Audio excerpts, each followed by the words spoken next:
ओम शांति। आज 19 अगस्त 2021। आज प्राण प्यारे मीठे बाप दादा के महावाक्य हैं। बाबा कहते, मीठे बच्चे, तुम सच्चे सच्चे राज ऋषि राजयोगी हो। बाबा कहते, तुम सच्चे सच्चे राज ऋषि राजयोगी हो। तुम्हें राजाई के लिए पवित्र जरूर बनना है। तुम्हें सतयुगी राजाई के लिए पवित्र जरूर बनना है। प्रश्न, कौन सा अटेंशन राजाई के लायक बना देता है?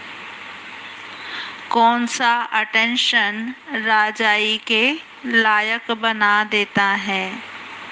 उत्तर है, अगर पढ़ाई पर पूरा अटेंशन है तो राजाई मिल जाती है।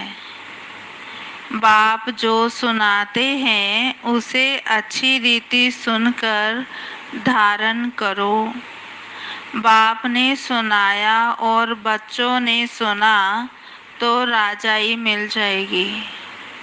बाप ने सुनाया और बच्चों ने सुना तो राजाई मिल जाएगी। और बाबा ने आज एक बहुत बड़ी बात कही है, अगर सुनते समय उबासी देते हो, झुटका खाते हो, नींद आती है, बुद्धि भटकती है तो राजाई गवा देंगे। इसलिए पढ़ाई पर पूरा अटेंशन दो।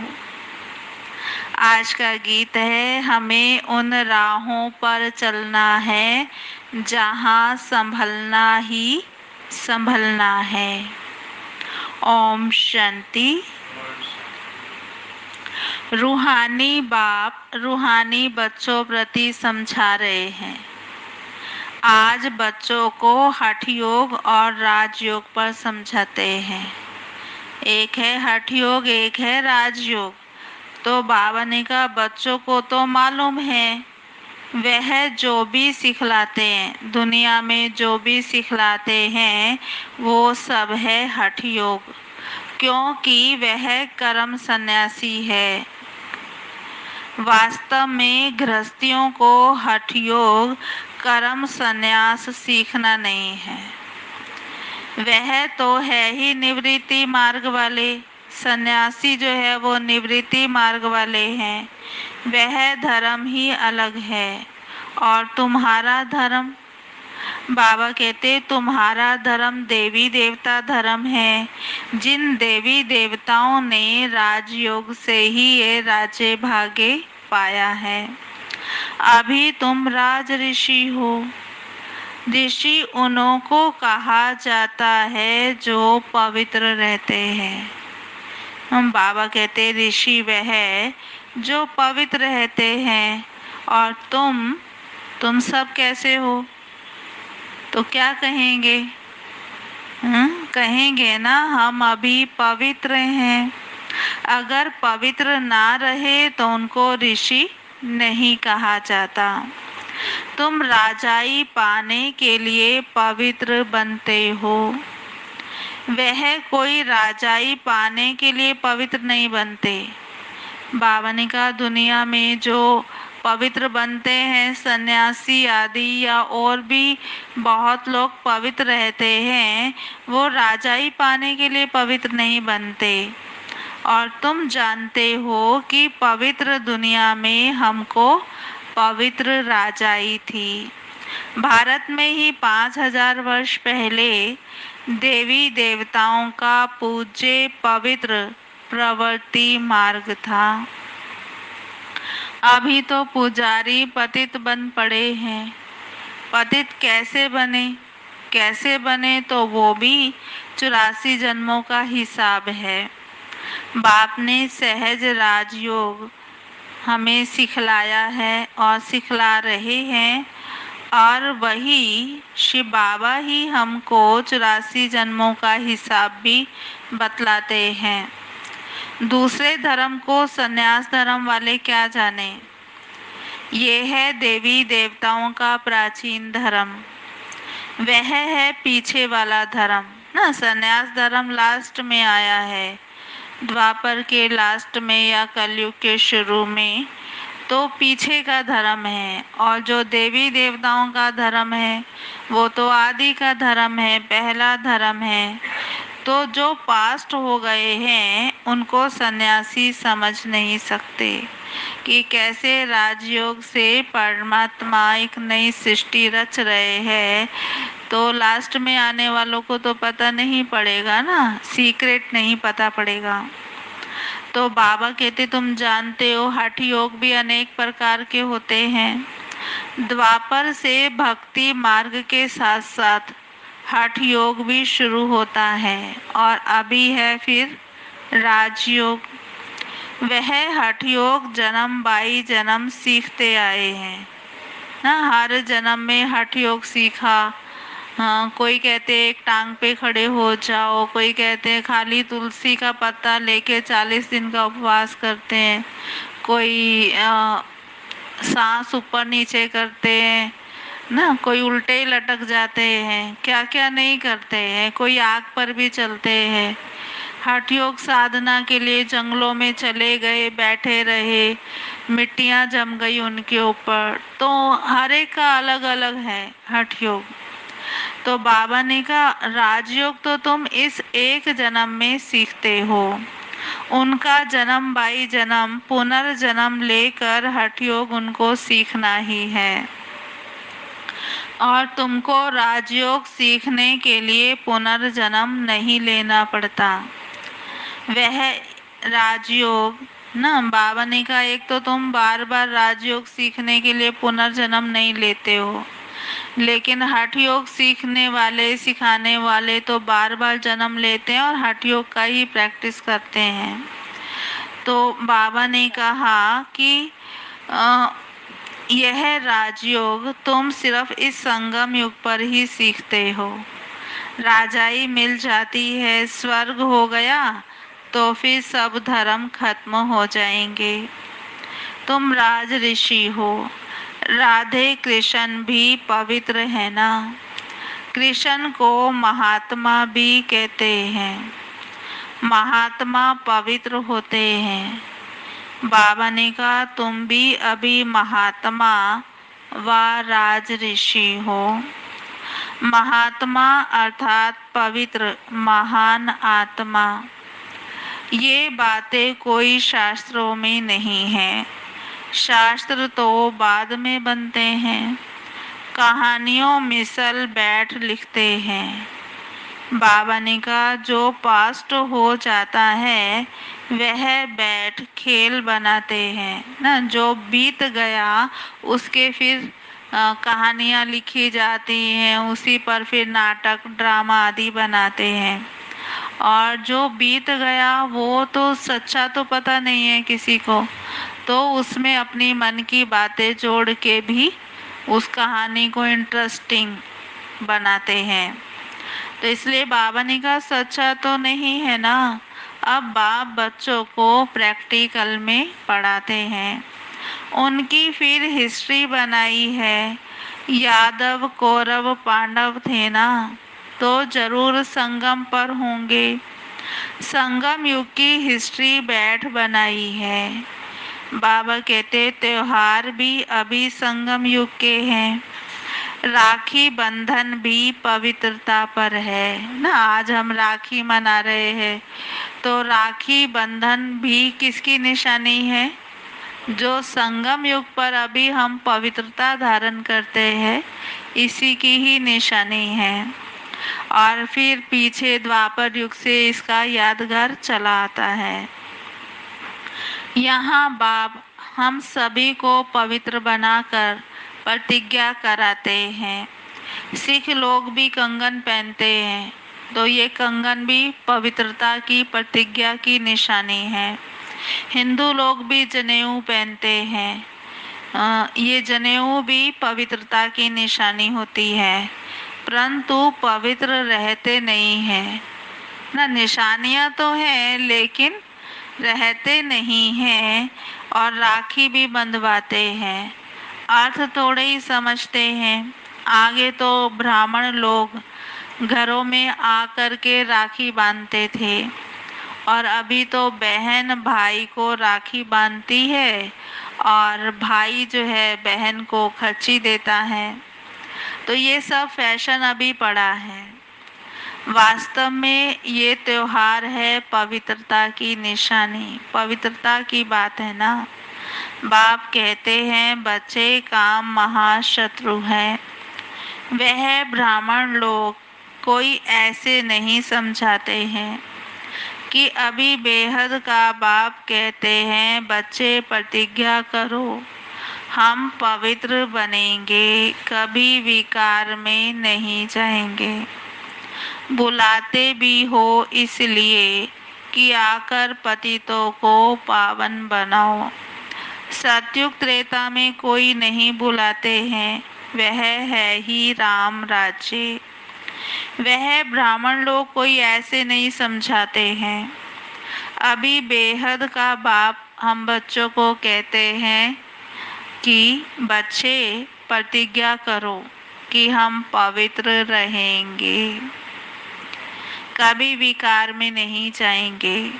बुलाते भी इसलिए हो कि आकर पतितों को पावन बनाओ। सतयुग त्रेता में कोई नहीं बुलाते, वह है ही राम राज्य और ये है रावण राज्य। राम राज्य में 5 विकार होते ही नहीं, यथा राजा रानी तथा प्रजा। अभी तुम बच्चे जानते हो हम बाबा से स्वर्ग की बादशाही ले रहे हैं। इस नर्क से जाना है जरूर। बाबा आया है पावन बनाकर स्वर्ग में ले जाने के लिए। फिर तो हम क्यों नहीं पावन बनेंगे। उन्हों के हठ योग तो अनेक प्रकार के हैं। जयपुर के म्यूजियम में जाकर देखो कितनी वैरायटी है। बाबा कहते जयपुर के म्यूजियम में जाके देखो हठ योगियों की कितनी वैरायटी है। बहुत सारे चित्र लगे हुए हैं वैरायटी हठ योग के, लेकिन उनसे कुछ होता नहीं है और ही सीढ़ी नीचे उतरते आते हैं। सीढ़ी नीचे उतरना माना द्वापर युग से कलयुग की तरफ आना, कलयुग से घोर कलयुग में जाना। अच्छा, बाबा ने समझाया है भारत जब पतित बनता है, रावण का राज्य होता है, तो धरनी हिलने लगती है। हाँ, हिलती है ना धरती। सोने के महल आदि सब नीचे चले जाते हैं। महलों आदि को कोई ने लूटा थोड़ा ही है, वह तो सिर्फ मंदिरों को लूटा है। कुछ जेवर सोना आदि ले गए हैं। बाबा कहते जेवरों का सबसे जास्ती शौक भी तुमको है ना। खास भारतवासियों को जेवर आदि का ज़्यादा शौक है। क्यों शौक है? क्योंकि तुम स्वर्ग में आते ही जेवर पहनते हो, 2 युगों तक जेवर पहना है। हाँ? और राज्य करते हो जेवर आदि पहनकर। भाई भी ताज पहनेंगे ना सोने का। भाइयों ने भी कुंडल पहने होते हैं। सतयुग में नारायण ने तो पहने हुए हैं, हाथों में वो भी बांधा हुआ है, अंगूठियां भी पहनी है, पैरों में भी पहना हुआ है।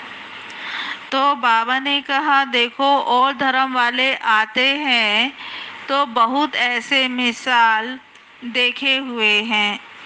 एक मिनट। तो बाबा ने कहा और धर्म वाले आते हैं तो आते ही राज्य नहीं करते हैं। तुम बेहद के बाप से स्वर्ग की बादशाही का वर्षा लेते हो। तो यह बाप बैठ समझाते हैं, गीता पढ़कर नहीं सुनाते हैं। गीता में जो कुछ लिखा है वह सब मैंने कहा नहीं है। हाँ, शिव बाबा कहते गीता में जो कुछ लिखा है वो मैंने नहीं कहा है। हाँ, तो किसने कहा है? तो बाबा ने कहा देखो वह तो मनुष्यों ने मेरे महावाक्यों का बाद में बैठ शास्त्र बनाया है। हमने जो तुमको सुनाया वह तुमने ही सुना और फिर जाकर राजाई की। वहाँ यह ज्ञान नहीं रहता। बाबा ने कहा यहाँ तो बाप टीचर बैठ शिक्षा देते हैं, बाप तो हिंदी में ही समझाते हैं। यहाँ सब हिंदी हिंदी कहते रहते हैं। भारत में तो हिंदी प्रचलित है ना, तो जो उन्हों की भाषा है ना, उसी भाषा में बाबा समझाएंगे।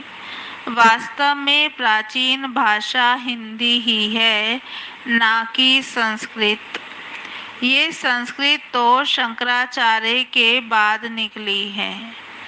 बाबा कहते जो आते हैं वह अपनी भाषा चलाते हैं, बाकी ऐसे नहीं कि बाबा ने गीता संस्कृत में सुनाई है, नहीं। गुरु नानक का अपना ग्रंथ है, उसने सिख धर्म स्थापन किया, उनको भी अवतार मानते हैं। उसमें राजाएं भी होते हैं, सन्यासियों में राजाई नहीं है। बाबा ने समझाया है बुद्ध क्राइस्ट आदि पहले गृहस्थी आत्मा थे, है ना। जो बुद्ध थे, क्राइस्ट का तो मुझे पता नहीं, महात्मा बुद्ध तो गृहस्थी थे ना। और अब गृहस्थी पतित आत्मा तो धर्म स्थापन कर ना सके, उनमें पवित्र आत्मा आई। बाबा कहते जब उनमें पवित्र आत्मा आती है वही आकर धर्म स्थापन करते हैं। क्राइस्ट में भी, महात्मा बुद्ध में भी। दूसरे धर्म तो किस्म किस्म के बहुत हैं, आकर अपना छोटा मठ पंथ स्थापन करते हैं। झाड़ में भी दिखाया है ना। तो हठ योग और राजयोग में बहुत फर्क है। अब ये बातें समझने की हैं। बाबा कहते जिसको समझ में नहीं आता होगा ना, जिनको ये ज्ञान की बातें समझ में नहीं आता, उनकी क्या स्थिति होगी? बोर होंगे ना। और जो बोर होगा उसको नींद आएगी, झुटका आएगा, उबासी आएगी। तो बाबा कहते यहाँ तो तुमको ज्ञान का खजाना मिल रहा है, तकदीर बनाने का आपको बहाना मिल रहा है, युक्ति मिल रही है, लेकिन समझ में नहीं आ रहा तो हाँ कैसी स्थिति होगी? मजा ही नहीं आएगा। जैसे ये माता को झुटके आ रहे हैं ना। तो बाबा ने कहा अरे यहाँ तो बड़ी भारी कमाई है। जब तक बाबा से कनेक्शन नहीं है, बुद्धि का योग नहीं जुड़ा और ये अनुभव नहीं है कि मेरी तकदीर बन रही है, तो झुटके आएंगे, है ना। तो बाबा कहते ये ज्ञान जो है इसमें बड़ी भारी कमाई है।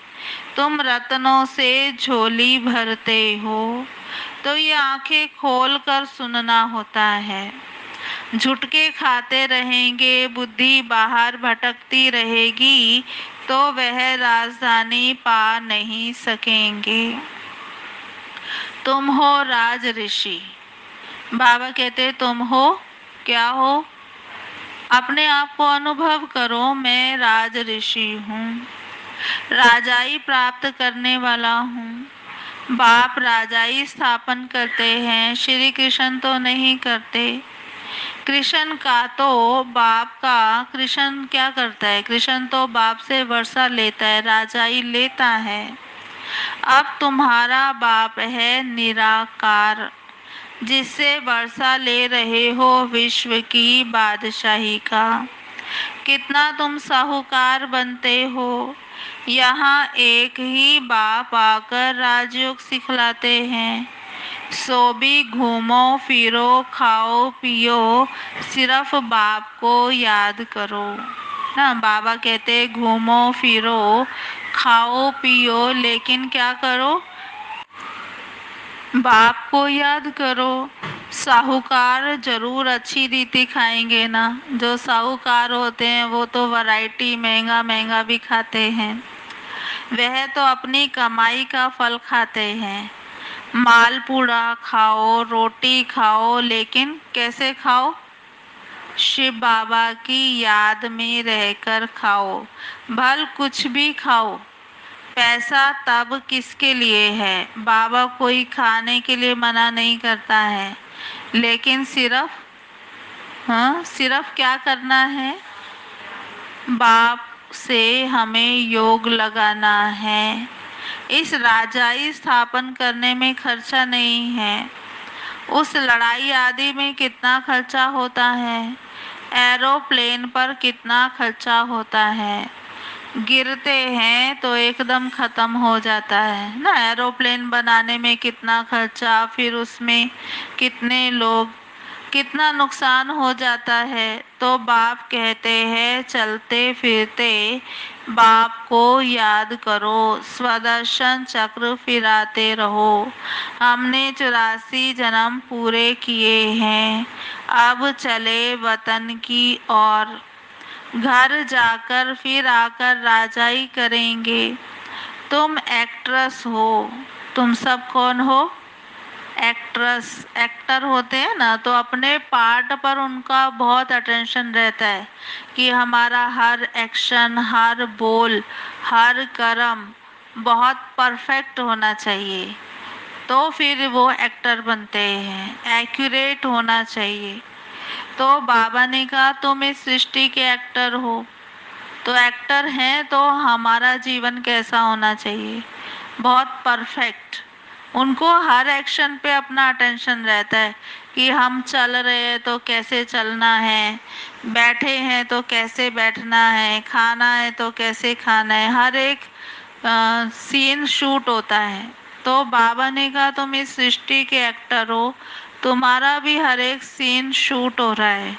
तो हर कर्म, हर बोल जो है हमारा परफेक्ट होना चाहिए। तो बाबा ने कहा देखो वह बाइस्कोप जो फिल्म होती है वह तो 2-2.5 घंटा चलता है, और ये बेहद का नाटक ये तो 5000 वर्ष चलता है।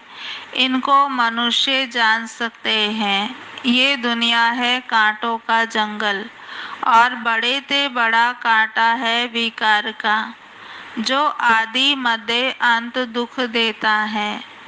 दूसरे नंबर का कांटा है क्रोध। उनकी निशानी ये महाभारत लड़ाई देखो। कोई बात में गुस्सा आया तो झट बॉम्ब्स शुरू कर देंगे। अभी तो ऐसे ऐसे बॉम्ब्स बनाए हैं जो बात मत पूछो। सतयुग में कोई लड़ाई आदि की बात नहीं होती है। संगम पर ही ये महाभारत लड़ाई दिखाई है। बाबा कहते दूसरे कोई शास्त्र में लड़ाई की बात ही नहीं है। यहाँ तो सारे विश्व के तुम मालिक रहते हो। लड़ाई की बात हो ना सके। शास्त्रों में असुरों और देवताओं की लड़ाई दिखाई है ना, और यहाँ तो हम किसी से लड़ाई नहीं कर रहे हैं। कोई लड़ाई करता भी है, गलत बिहेव करता भी है, तो क्या करते हैं? सहन कर लेते हैं, और इसी चक्कर में कई बार बदनाम भी हो जाते हैं। गलत ना होते हुए भी दूसरा गलत ठहरा देता है और बदनाम हो जाते हैं, लेकिन वो भी खुशी खुशी सहन करते हैं। ओके, हमारा कोई हिसाब किताब होगा, है ना, यही सोचकर। तो बाबा ने कहा देखो देवताएं तो अहिंसक होते हैं, वो लड़ाई थोड़े ही करेंगे असुरों के साथ। तो तुम बच्चे भी इस समय योग बल से विश्व का मालिक बनते हो। ये है साइलेंस बल, इसमें कुछ तुमको बोलना नहीं है। याद के बल से तुम बाबा से विश्व की राजाई पाते हो ना। याद के बल से क्या पा रहे हैं? विश्व की राजाई। तो बाबा कहते देखो साइंस बल से कितना विनाश होता है, और उसी साइंस से, है ना, वही साइंस जो है सतयुग में सुख भी दिखाने वाली है। साइंस से बाबा कहते साइंस से इन्वेंशन करते हैं, वह तो सुख के लिए ही करते हैं ना। यह भी आकर कुछ ज्ञान लेंगे। साइंस वाले भी आते हैं बाबा के घर में, ज्ञान लेते हैं। प्रदर्शनी में तो सब आते हैं, आगे चलकर सब आएंगे। तुम्हारे इस साइलेंस बल का आवाज निकलेगा ना, निकल रहा है अब तो। तुम बच्चे प्रश्न पूछते हो कि गीता का भगवान कौन है। ऐसे प्रश्न कोई पूछ ना सके। जहाँ ये प्रश्न लिखते हैं तो उनके साथ चित्र भी दो। गीता का भगवान परम पिता परमात्मा या श्री कृष्ण, जो पूरे 84 जन्म लेते हैं। पति से पावन बनाने वाला तो बाप ही है। कृष्ण की आत्मा तो 84 जन्म लेकर सांवरी बनी है। उनको बैठ समझाते हैं। बाबा कहते तुमने 84 जन्म लिए हैं, तुम अपने जन्मों को नहीं जानते हो ना। कैसे हम आत्मा ने 84 जन्म लिए हैं, याद है किसी को? किसी को भी याद नहीं है, नहीं जानते हैं कैसे हम जन्म लेते हैं। बाकी जो बाबा ने हमें बताया है कि कैसे हमने जन्म लिए, कैसे 4 युगों में हमने पार्ट बजाया है। और सन्यासियों का धर्म अलग है। भारतवासियों को अपने धर्म का पता नहीं है तो बाबा कहते देखो, भारतवासियों को अपने धर्म का ही पता नहीं होने के कारण क्या होता है, और धर्मों में चले जाते हैं। किसी गुरु की आशीर्वाद से किसको धन मिल गया तो बस उसके पीछे चटक पड़ेंगे। फिर देवाला निकला तो खुद कहेंगे कि खुदा की भाभी। बच्चा मिला तो बहुत खुशी होगी। अच्छा 10-12 दिन के बाद बच्चा मर गया तो कहेंगे ईश्वर की भाभी। इनको जिंदा करना हमारे हाथ में नहीं है, ऐसे बोलेगा ना गुरु। बच्चा दिया तो गुरु ने दिया, और शरीर छूट गया तो ईश्वर की भाभी। तो बाबा के ऐसे बहुत मिसाल देखे हुए हैं। ऐसे ऐसे बहुत होते हैं। यहाँ तो बाप बैठा है। बाप बच्चों को समझाते हैं, मीठे मीठे बच्चों पावन बनो। याद है जब महाभारत लड़ाई लगी थी तो द्रौपदी ने पुकारा था ना कि बाबा हमको ये दुशासन नगन करते हैं, हमको इनसे बचाओ। तो ये 5000 वर्ष की बात है। इन अबलाओं पर अत्याचार इस विश्व पर ही होते हैं, और आज भी होते हैं ना। कितना ये तो कोरोना आ गया, लॉकडाउन लग गया, नहीं तो अखबार टीवी समाचार इन्हीं बातों से भरे पड़े थे। कई तो स्त्रियां भी ऐसी होती हैं जो विष बिगर रह नहीं सकती हैं। उन्हों का नाम ही रखा है स्वरूपनखा, पूतना, जो विष के लिए तंग करते हैं। और जो भाई हैं उनके नाम रखे हुए शास्त्रों में कंस, जरासंधि, शिशुपाल।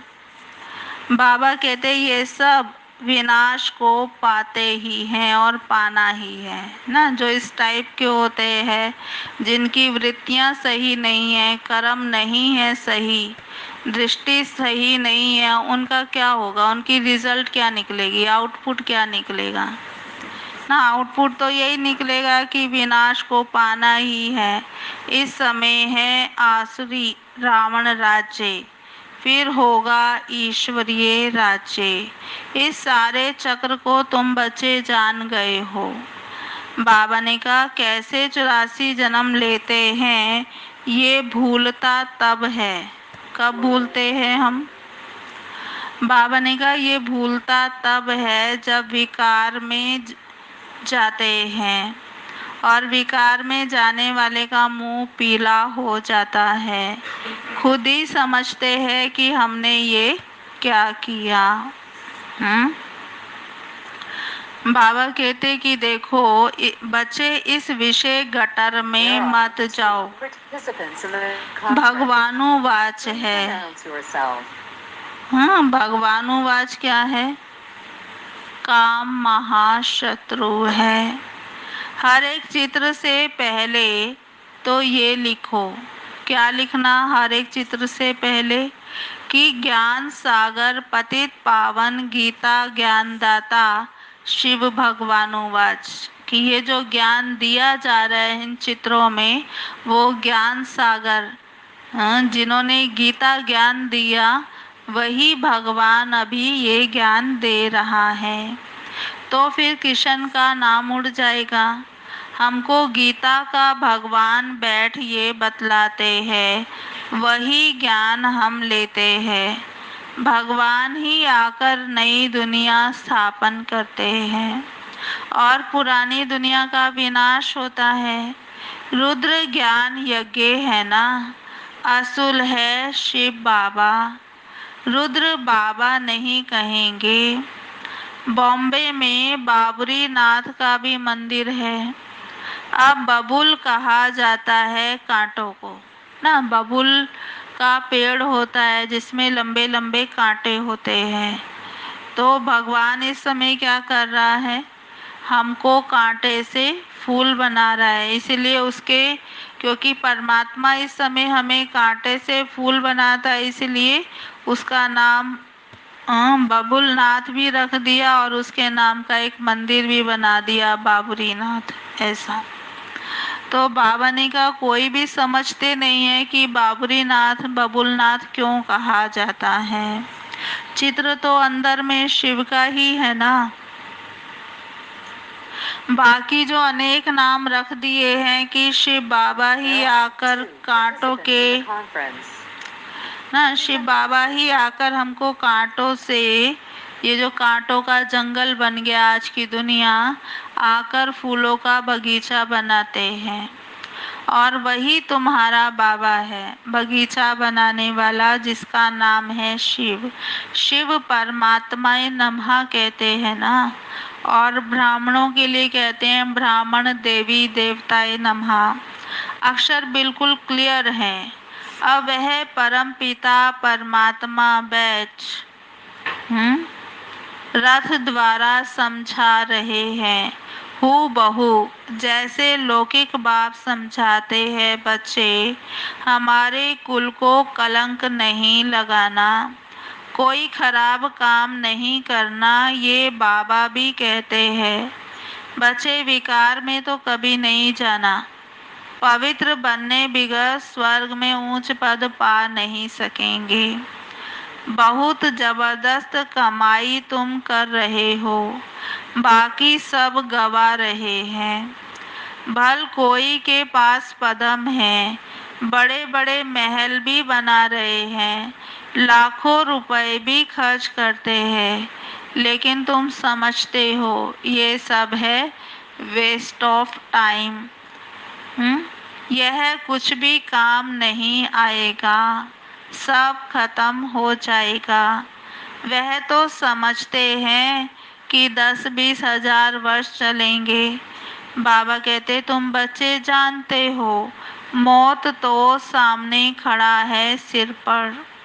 थोड़े समय के अंदर ये अर्थक्वेक आदि होगा और सब डामाडोल हो जाएगा। अर्थक्वेक आदि में अनगिनत मर जाते हैं। अब तो विनाश होना ही है। विनाश का साक्षात्कार और स्थापना का साक्षात्कार भी होता है। बाबा ने कहा कि देखो अर्थक्वेक आदि में कितना मरते हैं, जो इन आँखों से तुम देखेंगे। भक्ति मार्ग में कितना कुछ करते हैं, परंतु कोई बैकुंठ में जा नहीं सकते ना। भले भक्ति में कितना भी करे, कितना भी करते हैं, लेकिन कोई भी जा नहीं सकते। क्यों नहीं जा सकते बैकुंठ में? तो बाबा ने कहा ज्ञान बिगड़ सदगति हो नहीं सकती। ना। अगर सरकारी नौकरी मिल रही है और पढ़ाई नहीं है, डिग्री नहीं है, तो मिल जाएगी क्या? तो बाबा ने भी कहा बैकुंठ बन रहा है, लेकिन ज्ञान बिगड़ तो नहीं जा सकते हैं। बाकी सब है भक्ति मार के खिलौने। अच्छा, मीठे मीठे सिकिलधे बच्चों प्रति मात पिता बाप दादा का याद प्यार गुड मॉर्निंग। रूहानी बाप की रूहानी बच्चों को नमस्ते। हम रूहानी बच्चों की रूहानी बाप दादा को याद प्यार गुड मॉर्निंग, नमस्ते नमस्ते नमस्ते। सदा रहेंगे हंसते, बनेंगे फरिश्ते, चलेंगे परम धाम के सीधे रास्ते। अच्छा, अभी सुनते हैं आज की मुरली की धारणा की मुख्य पॉइंट।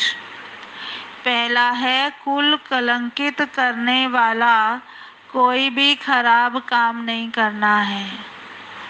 कुल कलंकित करने वाला कोई भी खराब काम नहीं करना है और पवित्र रहने के लिए, पवित्र बनने के लिए अपने आप से प्रतिज्ञा करनी है ना। पवित्र बनने के लिए क्या करेंगे? अपने आप से प्रतिज्ञा करनी है। दूसरा है अपना टाइम, मनी और एनर्जी वेस्ट नहीं करना है। फूलों के बगीचे में चलने के लिए कांटे निकाल देने हैं।